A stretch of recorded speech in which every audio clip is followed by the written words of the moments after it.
Isang karaniwang gabi, tahimik ang paligid at himbing na himbing ang tulog ko. Bigla akong nagising dahil may narinig akong kakaibang tunog mula sa labas. Dumilat ako at naghanap ng pinagmumula ng ingay. Madilim ang kwarto ko, maliban sa bahagyang liwanag ng buwan na sumisilip mula sa labas. Hinusot ko ang aking mga mata. Iniisip na baka nananaginip lang ako kaya ay napapagod lang sa magdamag na pagtatrabaho. Ngunit nang luminaw ang aking paningin, doon ko nakita ang isang napakalaking nilalang, isang kapre. Ang katawan nito ay malaki at makapal, may maitim na balat na parang uling, at nanlilisik ang pulang mata. Nakangiti ito habang hawak ang kanyang nakasinding tabako, at parang may halakhak na nagmumula sa ilalim ng kanyang makapal na balbas. Tumindig ang aking mga balahibo at napatalon ako mula sa kama. Ang puso ko ay bumilis ang tibok at halos hindi ako makahinga sa sobrang kaba. Dapat ninyong malaman na nasa ikalawang palapag ang kwarto ko at wala akong maisip na normal na tao na makakapagbikit ng mukha sa bintana ng ikalawang palapag. Dahan-dahan itong umatras mula sa bintana. Pero bago tuluyang umalis, muling ngumiti ang kapre at diretso ang titig sa akin. Para akong napako sa aking kinatatayuan. Hindi ako makagalaw, hindi ko kayang sumigaw. Nanatili ako sa ganoong posisyon hanggang sa tuluyang maglaho ang nilalang. Nang mawala na ito sa paningin ko, saka ko lamang nakita ang buong anyo nito. Isang dambuhalang halimaw na halos 12 talampakan ang taas. Nakakross ang malalaking braso nito at malaki ang tiyan, habang ang mga binti ay parang malalaking puno na napakatibay. Nakatayo pa rin ako sa lugar na iyon. Punong-puno ng tanong sa aking isipan. Ano ba itong nakita ko? Nananaginip lang ba ako o totoo ito? Minisil ko ang aking braso ng paulit-ulit para lang siguraduhin gising ako.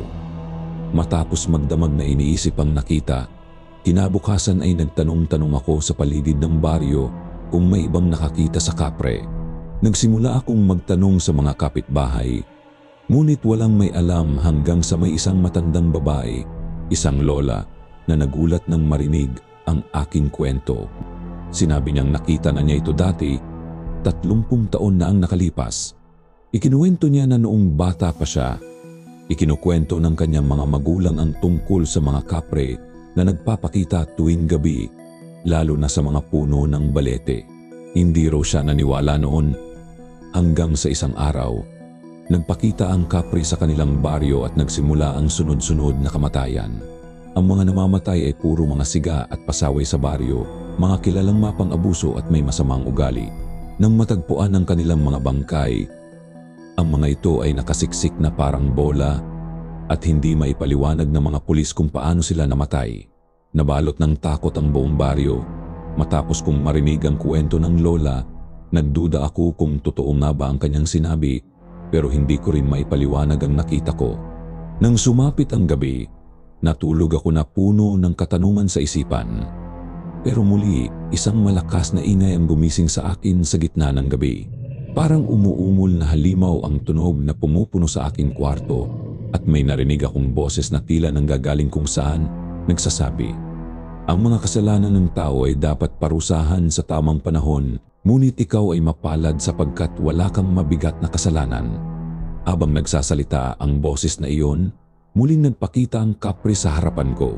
Nanginginig ako sa takot, pero hindi ito gumawa ng kahit anong masama sa akin. Nakatitig lang ito saka dahan-dahang lumayo at naglaho sa dilim. Simula noon, hindi ko na narinig ang tinig nito, pero nagsimulang mag-alala ang mga tao sa baryo. Nagtipon-tipon kaming lahat at nagsimulang mag-usap tungkol sa dapat gawin. Lahat kami ay naniniwala na muling magpapakita ito, kaya kailangan namin handa ngayon. Naisip ko, babalik kaya ito matapos ang ilang taon? Kung aalis ako sa bayan, maiiwasan ko ba ang hatol nito? O kahit saan man ako pumunta, hahanapin pa rin ba ako ng nilalang na iyon?